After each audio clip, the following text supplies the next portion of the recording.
back. Peace, love, and palm trees and all of that. I am back for Power Talk. I'm a little late. I'm about 4 episodes late, but I'm back.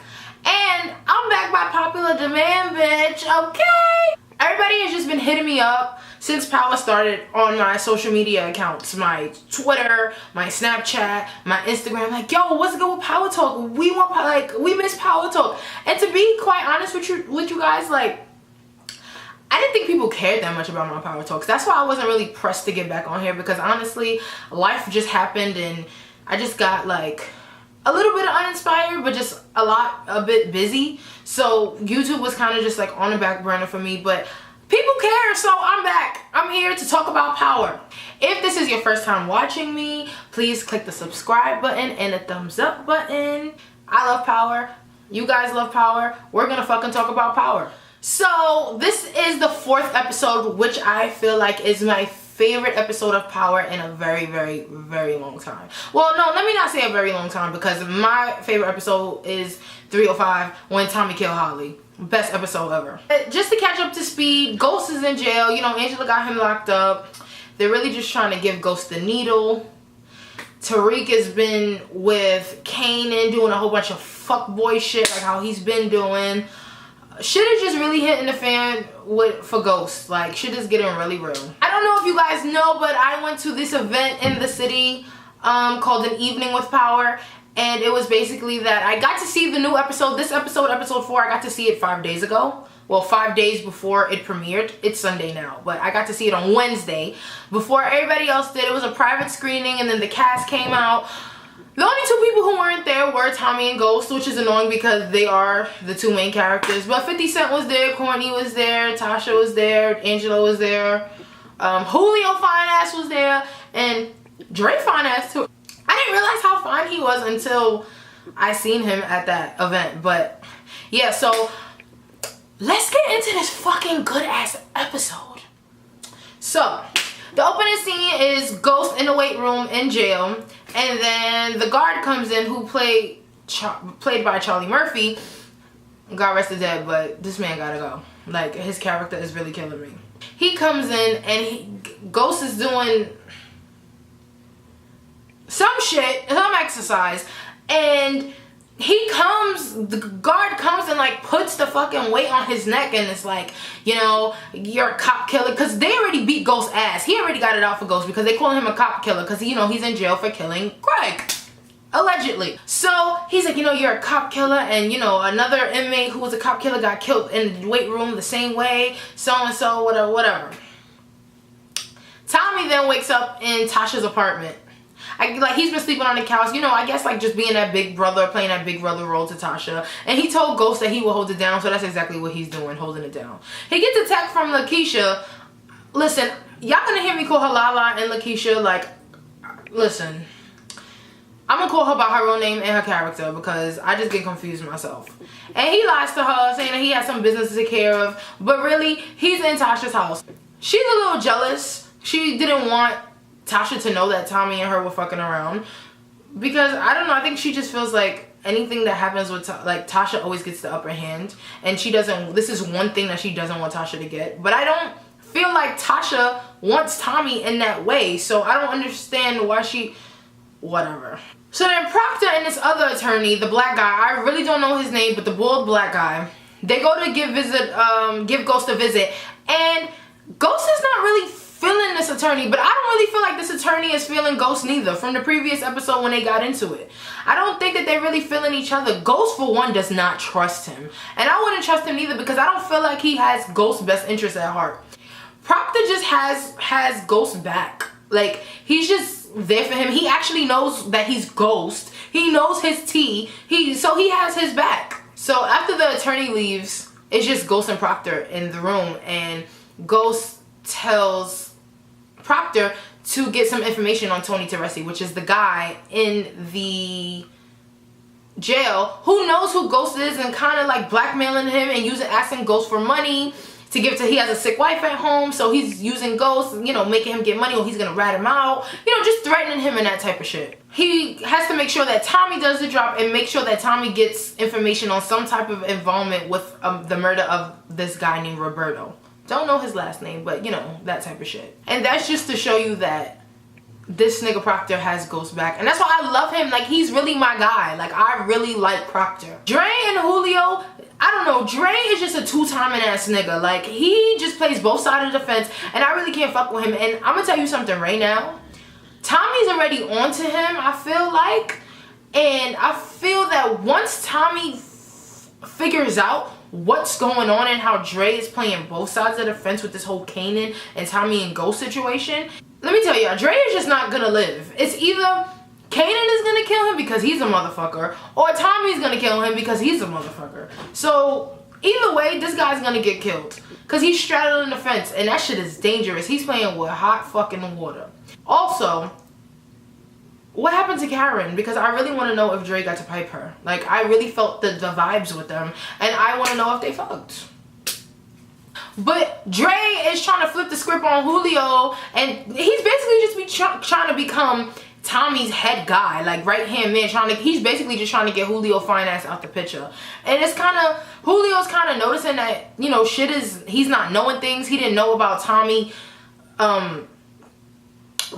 fucking driving over that guy, cutting his fucking legs and shit like that. And just the fact that he's just not looking like he's knowing too much. He's not even looking like he knows what's going on. So we're gonna see how that whole Julio shit plays out, because right now it's kind of looking fishy, because I feel like Tommy's not really trusting him like that because of the shit that Dre's putting in his ear about Julio. It's just weird. It's a weird vibe going on with them right now. You know, previously Angela offered Ghost to take a deal in just to admit that he killed Greg, and that he'll get some type of plea deal and some stupid shit. Ghost didn't take the fucking deal because he's not an idiot. So then she goes to try to give Tasha a deal. Angela just really fucking irks my soul. Like, so she goes to Tasha and tries to like get her to make a deal, try to get her to basically flip on Ghost. Just basically playing like this whole sister wives type of thing. Like, oh, he hurt us both, and he made us both cry at night, and when he was telling you that he stopped fucking with me, he was still fucking with me and still coming home to you. Like, shut the fuck up. That's what Tasha told her. Like, do you want me to slap the fuck out of you? Like, yo. Angie, shut up. Like, I just felt like she was trying to make this a whole sister wives things. Like, we in this together. We gotta stick together, girl, because he did this to us. No, bitch. At the end of the day, whatever he did to Tasha, that is Tasha's husband, and Tasha's gonna ride for him. And I don't know why Angie even felt that she had to go do that, because she knows she said it to the Asian prosecutor. Don't know his name, so don't ask me. She told him, oh, she's loyal to him. And as Tasha's a rider, no matter how much dirt Ghost done did to her, she's riding for him, bro. But that shit pissed Tasha the fuck off. And she went up to the fucking jail and was like, listen, I heard that you had some type of gift offered to you. I had a gift offered to me too. You need to understand that we still a team. At the end of the day, whatever went on, no matter who he was screwing, because don't forget, back in season 1 or season 2, Tasha told him, you gonna keep fucking that bitch until I tell you to stop fucking that bitch. Don't act like y'all forgot that Tasha's a gangster ass bitch, yo. Don't act like y'all forgot. Here we go with this another dumbass nigga in this show. Fucking Tariq. Y'all know I've been wanting Tariq to die. Tariq gotta go. He's just no good. He not loyal to the fam. He's just no. So over him. This nigga is setting up his friends, like his own wealthy ass privileged friends. He's setting them up with Kanan, robbing their houses and getting little cuts out of it and shit. And this Raina find his little cut, like his money stash in the room. He start cursing her out with his nasty ass fucking mouth. Like, get the fuck out of my room, you fucking snitch. Da, da, da, da. Are you fucking crazy? Tariq is really wilding the fuck out, yo. He's really going against the grain, and I'm scared because he's so against his family that, like, he's going to ruin some shit for Ghost. Like, some shit is going to happen, and Tariq is just going to fuck shit up. Like, Tariq is going to make, like, they going to make 10 steps forward, and Tariq is just going to bring them back, because something is going to happen, because he has such a disgust and dislike and hatred towards his father that it's not even just his dad anymore. It's trickling down to his whole family. Now he talking to Raina all fucking good to get the fuck out. Excuse me, Tariq, with your fresh ass. Talking to his mother wild crazy. Drinking lean like it's fucking juice. And getting your fucking friend's house robbed. Like, too much is going on with Tariq. Like, he's really fucking up. Lala Lakeisha come back to Tasha's house and she sees that Tommy was sleeping there. She super fell away. So then she says something to Tommy about it when, you know, when they see each other or when he comes to her shop. And she's like pressed about the situation because he's trying to tell her, like, you know, I gotta take care of Tasha and the kids. Like, I gotta make sure her kids are safe. And she's like, oh, well, I have a son too. It's not about you. And I hope that this bitch don't catch feelings. Like, she's super catching feelings for Tommy, and she needs to understand, like, I don't think Tommy super has feelings for her. Like, at the end of the day, Tommy loved Holly. That was his, like, girl that he loved. And now the bitch is dead. So, you just there, man. Anyway, they smashed, and that was a dope-ass sex scene. Shout out to Tommy and shout out to Lala. Even though I don't really... Listen, shout out to Lala because her body looked fucking banging. Like, I was like, okay, sis, heard you. I just don't like the way Lala acts. Like, she could have made some better sex faces. Like, come on, ma. Like, let's not act like Carmelo hit it every time. Like, you know what I'm saying? Like, I know you be faking the funk sometime. Like, come on. Like, those facial expressions, like, she just wasn't giving it up how I needed her to be giving it up. Because you know Tommy was putting in that work. Like, they was getting a little frisky, though. Like, titties in the mouth and all of that. I was like, I mean, power. Okay. Proctor files a motion to dismiss the gun that was found at Truth because it wasn't Ghost's gun. And they're bringing it up in court to the prosecutor, Donovan, which is the bald black guy. Not the one who's on Ghost's side, but the one who's with Angela and them. Basically making it seem like, you know, this was framed. Which it actually was framed, but he's coming down on this black guy, being that he was the one who found Greg's body, and he was the one who found the murder weapon. Just making it seem as if, you know, he framed him, which Ghost was really framed, but not by this nigga. So this nigga's getting pissed off, and he just starts blacking in the fucking courtroom, like just acting like a really angry black man. Wilding the fuck out, cursing, a whole bunch, just... Whoa. But the whole time, Michael, the one who really is framing Ghost, is looking sick. Oh my god, he's looking so sick. And I just need this nigga to get caught. Like, come on, when is he really gonna get caught? You know, Tommy needs to kill him. Tommy needs to kill him. So, it's time for Tommy to make this drop off to Tony Teresi's house, which is the guy who's in jail who's threatening Ghost. Keep up, guys. And remember, he had to get some information. So, he makes the drop. Talking to dude, basically trying to get some information out of him. And Tommy's just a smart motherfucker. Like, just the way he's going about it. Like, come on, my G. Teach me, my G. How you did this? How you did that? Come on. What's your biggest job you ever done? So-and-so. You know what I'm saying? Just throwing out names out there. He finally says the Roberto name. And the guy gives a look. Just a little confirmation to know that, like how Kanan say, he did that shit. It's just crazy how his way of words, you know, got that guy to just, like, really admit something without even knowing that he admitted something. It was just, that was a real cool scene for me. Like, I really admired Tommy in that scene, just like how I admire him in all other scenes. Meanwhile, back in jail, Tony makes a call to the guy who Tommy made the drop to, and, you know, he just confirms that the money is there because his wife is sick. You know, just confirming that the money is there and everything's all good. And then the last thing he says is, yeah, it's him. I'm gonna tell y'all something right now. If y'all all haven't got the drift of it, like, that's Tommy's dad. That's Tommy's dad. I don't care what nobody say. That is Tommy's dad. Because a few episodes back, I don't know if it was, well, we only in the 4th episode, but it was either episode 1 or 2 when this guy was asking about Ghost and they had mentioned Tommy and they said his last name Egan.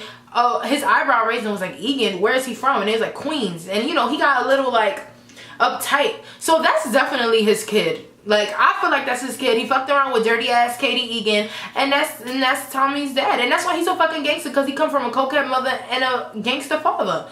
Hello? Put it together. It's not too hard to understand. That's my theory on it. I don't know what y'all think, but I think that's Tommy's pops. So the guy from Homeland Security, basically he's just trying to exonerate Greg because they're trying to make it seem that Greg was killed because he was the rat. in all reality, he wasn't the rat. Michael was the rat. He had found out that Michael was the rat. Michael realized that Greg realized that he was the rat, so he killed Greg. So that's why this guy is trying to get Greg exonerated, because he knows that he wasn't the rat. So he makes a call to Proctor and wants to let Proctor know that he has some evidence that can be used against Tommy Egan or whatever. Basically, he just sets up a meeting at Proctor's house. Proctor then lets Tommy know about this little meeting, and Tommy's like, okay, so I'm gonna be at your house because I want to know what's this evidence he has against me. So Proctor's like, no, I don't think that's a good idea. He's like, yo, bro, I wasn't asking you. I'm telling you I'm gonna be at your house. Gangsta ass Tommy. Here we go with dumb ass fucking Tariq again. Setting up somebody other, you know, another friend, or maybe I didn't realize, but maybe it's the same friend, but he's setting up a friend again and just getting his fucking house while they taking TVs, they taking dope, they taking every fucking thing that you could think of out of his friend's house while they just playing video games, and he just getting his friend high, drinking his goddamn lean. So at this point, all the assets are frozen, Ghost and Tasha. The kids are in jeopardy because their schooling hasn't been paid for, and they shut down Lakeisha's shop, and they shut down Truth. So at this point, like, shit is getting real, shit is hitting the fan. Real quick. You know what? After they shut down Lakeisha's shop, I'm starting to think that she may flop. Like, or flip. I don't know, it's just, I don't trust her. But she kind of have a thing for Tommy, so Tommy can use that for his advantage so she doesn't flip. But it's just something about her character. I just don't trust her. Like, she's very jealous of Tasha. She's just, I can't get jiggy with Lakeisha. I really can't get jiggy with Lala like that, to be honest. So I really can't get jiggy with Lakeisha. It's just something about her character. It's just, I feel like she's gonna flip. She's gonna flip. She calls Tasha and lets Tasha know, you know, they seize my shit, they close my shit. Well, you know, shit is, you know, I gotta fucking, you know, she's going nuts or whatever. So I guess Tariq hear that shit and he's like, oh, I'm off this. So Raina goes and she's like, Rick, and he's like this to her. Fucking bastard, Tariq, why would you? He's so nasty, this little fucking boy. Mind you, he didn't even get no pussy from that girl. Well, they didn't show that he did, but come on. So whack and disrespectful. Here go Dre, still fucking playing both sides, dropping money off to Kane, and he sees a little homie there, Tariq dumbass, and Tariq is just like, he's like, come on man, you need to come home. But it's like, boy, if you really wanted him to come home and you really wanted him to not fuck with Kanan, you would have done something about it, because Tommy would have been handled that. But mind you, nobody even knows that Kanan is alive. This is the whole crazy part about it, as this nigga's walking the streets, stealing from people's houses, with dumbass Tariq, and nobody knows that he's alive, right? And the guy, you know, the guy from Homeland Security, he plays the tape that you hear Tommy basically admitting to him and Ghost killing Lobos or whatever. But that's not all. That's not all, because then you hear Tommy kill Ruiz in the tape all at once. So the whole guy from Homeland Security is like, listen, you're gonna have to pick who you represent in Ghost or Egan, because this is a fucking conflict of interest. You know, Tommy hears this whole thing because he told Proctor he was gonna be at the house. This nigga, all you see is his little white face creeping from the fucking back. Poke this nigga up. He's dead. Yo, Tommy does not think. Like, he just, honestly, Tommy just reacts. Like, he does not think at all. Kill this nigga off just because he knows that he has that evidence. This nigga's laying dead in Proctor's fucking house, and he's like, you know what, Proctor? You alright. I'm like, damn, so that's what it took for you to be alright with this dude? Mess. Thomas Egan is a mess. So now that Tommy got that information from the dude about him killing that guy, well, not really information, but saw that he made some type of head nod when he mentioned the guy's name, confirms that they killed that guy Roberto, the guy Tony, in the jail. So Ghost sees him in the weight room and he basically sizes him up and he's like, bro, I'm gonna tell you something right now. I know that you killed so-and-so, and if you rat me out, I'm ratting you out. And the guy's like, well, I'm in here for 25 years anyway, so that really wouldn't do anything to me. He's like, no, but the family would like to know that you did it, and once that they find out that you did it, they're gonna find your wife, and they're gonna find out your address, and it's gonna be a whole shit. He's like, don't ask me for no more money, don't ask me for anything, don't threaten me anymore, because this is what it is. But I was like, yeah, because you know, this whole time while he's in jail, he's being James, and at this point, he's being Ghost, and I was like, yes, Ghost, come out, Ghost. And he's like, listen, This is what the breakdown is.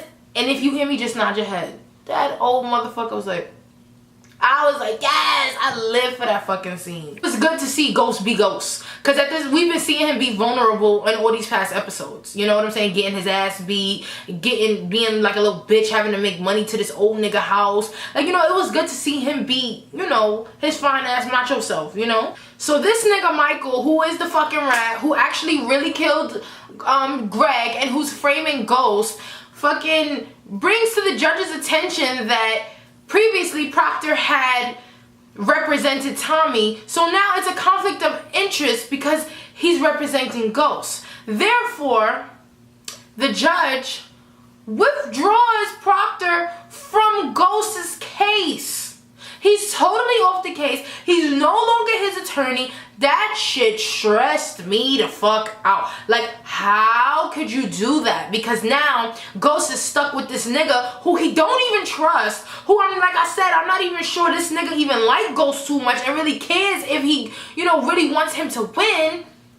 Like, it's just now a lot of shit hits the fan. It's not gonna be a lot of information Ghost is gonna be able to get. It's gonna be, I really wonder how this is gonna go, y'all. Because Proctor was his main man, you feel me? Like, that was his main dude right there. And now that he's just not there no more, like, where does Ghost's fate lie now? Now that Proctor isn't there. You know, Michael's a real son of a fucking bitch, you know that? And that's why Lobos was fucking him in the ass. Because he was a little bitch. Oh my god, I cannot stand this guy. He goes and lets Ghost know that he's no longer his attorney. Ghost is sick. He's sick. I'm sick. Like, it's just a whole bunch of sickness going on. Then he goes and gets pissy drunk. Shows up at this bitch Angela's apartment. She's like, oh, what the fuck are you doing here? Oh, bitch. Like, cut the shit already, alright, Angela?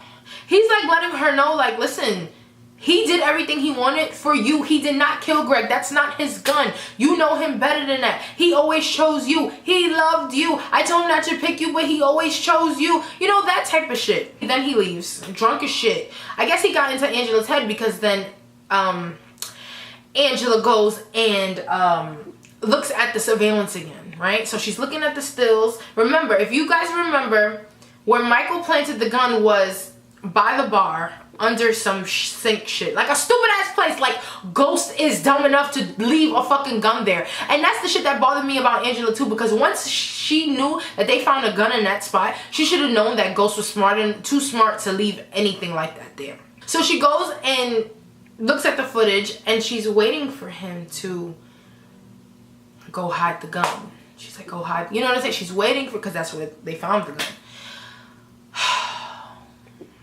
This bitch realizes that Ghost never put the fucking gun there. He never. I'm getting goosebumps talking about it because this is such a fucking epic scene. She realizes that he did not hide the gun.